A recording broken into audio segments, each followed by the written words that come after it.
पहिली प्रतिक्रिया अशी आहे की आपल्या देशामध्ये सर्वसामान्य माणसाची ताकद काय असते ते दाखवून दिलेलं आहे आणि त्याबद्दल मी संपूर्ण सर्वसामान्य नागरिकांचं अभिनंदन करतो।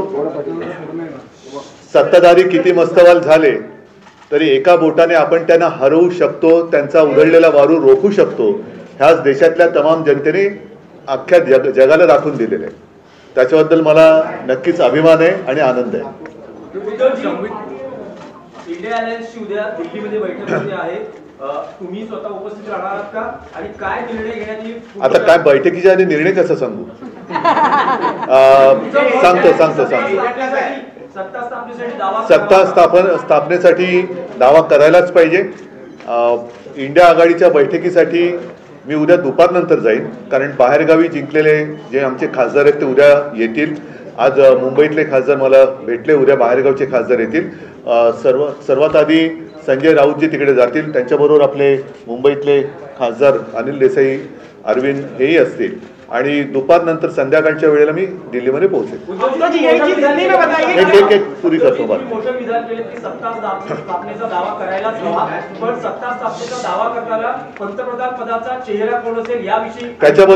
त्याच्याबद्दलच उद्या बैठक होईल आणि एक गोष्ट मी पहिल्या दिवसापासून सांगतो आहे, इंडिया आघाडी म्हणून आम्ही जेव्हा एक आघाडी तयार केली त्यावेळेला सर्वप्रथम आमच्यापैकी कोणीही आपण स्वतः पंतप्रधान पदासाठी इच्छुक आहे या मताचं नाही। देशातली लोकशाही वाचवली पाहिजे, देशातलं संविधान वाचवलं पाहिजे आणि हुकुमशाहीपासून देशाला वाचवलं पाहिजे, ही एक आमची पहिली एकत्र येण्यामागची भावना होती। तीच भावना आजही कायम आहे। उद्या सर्वांच्या मताने इंडिया आघाडीचा नेता ठरवला जाईल पंतप्रधान पदासाठी आणि आम्ही सर्व सोबत असू। एक पुरा करून असं दाखवलं जात आहे, परंतु अजूनही काही ठिकाणी जसं बिहार आहे, बिहारमध्ये मतमोजणी उशिरा सुरू झाली, तिचे निकाल अजून पूर्ण बाहेर यायचे आहेत। आणखीनही काही ठिकाणी छोटे जे घटक पक्ष आहेत त्यांना संपर्क सुरू आहे। एकूणच काय की या जुलूम जबरदस्तीला सगळे जे कंटाळलेले आणि चिडलेले पक्ष आहेत, अपक्ष आहेत, हे इंडिया आघाडीमध्ये एकवटतील आणि हे पुन्हा एकदा जुलूम जबरदस्तीचं सरकार येऊ देणार नाहीत याची खात्री घेतील। त्यांच्याबद्दल त्यांच्याशी काँग्रेसकडनं म्हणा इतरांकडनं म्हणा बोलणी सुरू आहे। परत एकदा सांगतो की चंद्रबाबू नायडूंना सुद्धा भाजप सरकारने काही कमी त्रास दिला नव्हता, नितीशना सुद्धा काही कमी त्रास दिला नाही, तर पुन्हा त्रास हवा का हा एक प्रश्न आहे। आणि मला खात्री आहे की एकदा हे गेलेलं सरकार उंबरठ्यावरती आहे, ते उंबरठ्यावरनं बाहेर काढण्यासाठी सगळे जे यांच्या जुलूम जबरदस्तीला चिडलेले आणि कंटाळलेले लोक आहेत ते इंडिया आघाडीत येतील। एक पुरा करतो, पुरा देतो आपको उत्तर देतो।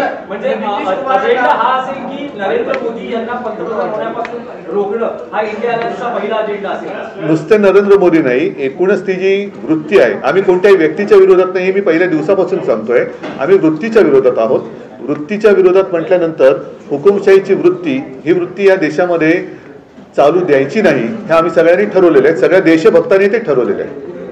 एक मिनिट, अभी थोड़े जरा इंडिया गठबंधन कल क्या सत्ता स्थापना को लेकर एक्सप्लोर करने वाले ऑप्शंस और क्या पीएम पद के ऊपर भी आप चर्चा करेंगे? बिल्कुल करेंगे। और जैसे मैंने अभी कहा कि जिस दिन हमारा गठबंधन हुआ इंडिया, उसी वक्त हम सारे लोगों ने तय किया था कि किसी व्यक्ति को लेकर नहीं, लेकिन ये जो तानाशाही है देश में उसको खत्म करना चाहिए, देश का संविधान बचाना चाहिए, फिर चाहे सब मिलकर प्रधानमंत्री का उम्मीदवार हम तय कर सकते हैं और मुझे लगता है कि कल वो हो जाएगा। नंबर्स की आंकड़े जो काफी कम है, ऐसे में क्या टीडीपी जेडीयू अन्य दल है, जो भी लोग इनसे त्रस्त है वो सारे लोग हमारे साथ आएंगे, सारे देशभक्त हमारे साथ आएंगे। चंद्रबाबू जी भी, उनको भी बहुत परेशान किया है बीजेपी गवर्नमेंट ने, सारे लोग जिनको भी तकलीफ दी है, परेशान किया है, वो सारे लोग हमारे साथ आएंगे। आता मी इथे बसून ममता बॅनर्जी सोबत आहेत, आमच्या ममता बॅनर्जी आमच्या सोबत आहेत, ममता बॅनर्जी पण सोबत आहेत। पण मी तुम्हाला सांगतो, ममता बॅनर्जींना सुद्धा खूप छळलेलं आहे। या छळवणुकीपासून सगळे लोक आता कंटाळलेत आणि चिडलेत की एवढा तुम्ही त्रास कसा देऊ शकता। एक लोकशाही म्हटल्यानंतर, राजकारण म्हटल्यानंतर कोणी विरोधात असू शकतं, कोणी सोबत येऊ शकतं, पण तो जीवघेणा विरोध असता कामा नये। सुडाचं राजकारण होता कामा नये. सुडाच्या राजकारणाला जे त्रासलेले आहेत सुडाच्या राजकारणाने ते सगळे देशभक्त इंडिया आघाड़ी देतील. सरकार गठन में शिवसेना की क्या भूमिका होगी आप लोग? मैंने जो बात कही उसमें और अलग भूमिका बताने की क्या आवश्यकता है? आप खुद भी अन्य दलों से बातचीत जरूर करूंगा. मेरी और ममता दीदी की बात हुई है और सारे लोग साथ थे और साथ रहेंगे. निकाल आया है महाराष्ट्र में, आज जो निकाल आया है एमवीए को जितनी सीटें मिली है 2019 से मुकाबले में काफी ज्यादा है, कैसे इसको देखते? एमवीए महाराष्ट्र का रिजल्ट तो अच्छा ही है, लेकिन मुझे और कुछ सीटों की अपेक्षा थी, जरूर थी. 2-4 सीट्स वैसे तो मुझे जितने हमने लड़ी थी 48, तो 48 के 48 हमें जीतना चाहिए था. उम्मीद तो वही थी, विश्वास भी था. ठीक है, कुछ जगह लग रहा है कि कुछ गड़बड़ हुई है क्या, ऐसी आशंका आ सकती है. गडबड झाली असं तुम्हाला वाटतं? कारण उत्तर पश्चिम मध्ये आता जेव्हा मोजणी करण्यात आली, अमोल कीर्तीकर यांचा पराभव झाला आहे. अमोल कीर्तीकरांचा अजून पराभव जाहीर झालेला नाही, कारण तिकडे नक्की गडबड आहे. आम्ही विचार करतोय कदाचित ती निवडणूकच आम्ही चॅलेंज देऊ निवडणुकीला, कारण एकूणच गडबड घोटाळा दिसतोय तिकडे. पहिल्यांदा ईव्हीएम मध्ये काय मतमोजणी झाली, मग पोस्टर मध्ये काय, तर आम्ही अजून तिकडे तो विषय सुरू आहे, पण बहुतेक आम्ही ती निवडणूक चॅलेंज करू. उद्धवराजे समाधानी आहेत का ज्या प्रकारे महाराष्ट्रात जागा महाविकास? नाही, मला तर 48च्या 48 पाहिजे होत्या. मला तर 48च्या 48 पाहिजे होत्या. काही ठिकाणी ठाणे असेल किंवा कोकण असेल. ठाणे आणि कोकण, मला नाही वाटत कोकण हा शिवसेनेपासून माझ्यापासून कोणी तोडू शकतो. त्याच्यामुळे कोकणचा पराभव अनाकल्य आहे आणि नक्कीच क्लेशकारक आहे. पण कोकणी माणूस असा कधी दगा देऊ शकत नाही. मला नाही वाटत तिकडे लोकांनी शिवसेनेच्या विरोधात मतदान, काहीतरी असू शकेल गडबड, बघायला लागेल. एक अयोध्या में बीजेपी की हार हुई है, प्रधानमंत्री वहां गए थे, राम मंदिर जो बड़ा प्रधानमंत्री जी जहां जहां गए, महाराष्ट्र में जहां जहां आए थे वो सारी जगह हार गए. और इसलिए मैं मेरी पब्लिक मीटिंग में कह रहा था कि प्रधानमंत्री जी और आने चाहिए महाराष्ट्र में. उन्होंने हर एक जगह पर मीटिंग ली होती तो हमारे लिए काफी अच्छा काम, हमारा प्रचार वही कर रहे थे. उद्धवजी, सांगलीमध्ये काँग्रेसने आपल्या उमेदवारासाठी काम केलं नाही असं दिसतंय. विशाल पाटील यांचा विजय झालेला आहे, तर सांगलीच्या बाबतीत तुमचं काय मत आहे? सांगलीच्या बाबतीमध्ये उघड दिसतंय आघाडीचा धर्म पाळला गेला की नाही पाळला गेला बघतोय, आणि त्यानुसार आमची पुढची पावले ठरतील. महाविकास आघाडी स्वागत केलं जाईल विशाल पाटील जर नाही, बघू ना आता काय होतं त्याच्यावरती. उद्धव जी, पिछले 2.5 वर्षों में जब से आपकी पार्टी तोड़ी गई या नाम छीना गया, पार्टी का चुनाव छीने चले, तब से लेके अब तक का जो यात्रा कैसी रही? क्योंकि इस तरह की जीत की अपेक्षा जो है बीजेपी की तरफ से कहा जाता है ये संभव नहीं है, लेकिन वो करके दिखाया. मैं तो जितने सारे लोगों ने मुझ पर विश्वास दिखाया उन सारे लोगों का दिल से धन्यवाद उनको देता हूं. और मैं तो कहता हूं कि अब तो लड़ाई की शुरुआत हुई है. आपने जैसे कहा कि पार्टी तोड़ी गई, छीनी गई, मेरा पार्टी सिंबल छीना गया.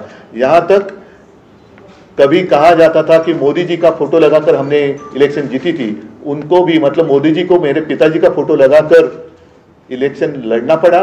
और तो आप देखो सारी बातें छीनने के बाद भी मैं तो खड़ा रहा. मेरा ऑपरेशन हुआ, सब कुछ हुआ, लेकिन मैं खड़ा रहा. इन लोगों ने मेरी आलोचना की, गाली गलौज की. मैंने कहा नहीं कि मैं तो रोज 5 किलो गालियां खाता हूं जी वगैरह, कुछ कहा नहीं. ना ही मैंने कहा कि मैं परमात्मा का अवतार हूं. मैं तो हूं कॉमन मैन हूं, बाला साहब का और माँ का बेटा हूं, और मैं तो लड़ा. जितने सारे लोग मेरे साथ खड़े रहे उन सारे लोगों को धन्यवाद देता हूं. और उन्हीं का आशीर्वाद मेरी शक्ति है, उनका ही आशीर्वाद मेरी शक्ति है, और इस शक्ति को मैं कभी धोखा नहीं दूंगा. सर, धनुष्य बाण आपके साथ नहीं था? नहीं, सारी बातें उन्होंने छीनी थी, और क्या बाकी रखा था? एक सवाल ये है कि क्या अब मशाल के साथ ही आगे की राह ये करना है? देखो, मशाल ने आग तो लगा दी है, मशाल ने आग तो लगा दी है. और 19 में जितनी सीटें, अब तो महायुति हो गई, लेकिन उस वक्त जो युति थी कितनी सीटें थी? 41, 42. अब कितनी हो गई? तो ये तो अभी असली नकली का पता चलेगा. और मुझे तो नकली संतान कहते हैं, वो खुद तो अपनी माँ को भी मानने के लिए तैयार नहीं. अब तो कहते हैं कि परमात्मा ने भेजा है. मतलब नकली संतान है कौन? नाही, उद्धवजी, तुमच्या नेत्यांची जशी अन्य पक्षाच्या नेत्यांची बोलणी सुरू आहे, तशीच भाजप आणि मोदींकडूनही चंद्रबाबू नायडू आणि असतील, जरूर करावी त्यांनी. पण माझा प्रश्न हाच आहे की पुन्हा बोलणी कशासाठी करताय? पुन्हा छळायला? म्हणजे आम्ही सुद्धा त्यांच्यासोबत होतो, तरी सुद्धा त्यांनी आमच्या लोकांच्या मागे ईडी, इन्कम टॅक्स, सीबीआय आमच्याकडनं गद्दार फोडून घेतले, त्यांना उमेदवारी दिली, त्यांच्या प्रचारासाठी मोदी स्वतः आले. आता पुन्हा तोच सगळा प्रकार, त्याचाच तोच अनुभव चंद्रबाबू पुन्हा घेतील असं तुम्हाला म्हणायचं का? ज्यांच्यावरती धाडी टाकल्या, ज्यांच्यावरती दंडेलशाही वापरली, त्यांनी यंत्रणांचा दुरुपयोग केला, तो दुरुपयोग पुन्हा होण्यासाठी मोदींना पाठिंबा देणार का चंद्रबाबू? हा प्रश्न आहे. ट्विट केलेलं आहे, तिसऱ्यांदा मोदी पंतप्रधान आता होणार आहे, जनतेचा धन्यवाद वगैरे त्यांनी व्यक्त केला. आता जर का सामान्य माणूस असतंय मोदीजी, तर आपण असं म्हटलं की देव त्यांचं भलं करू, पण ते स्वतः देव म्हटल्यात तर कोण त्यांचं भलं करू मला काय बोलता येत नाही. चला.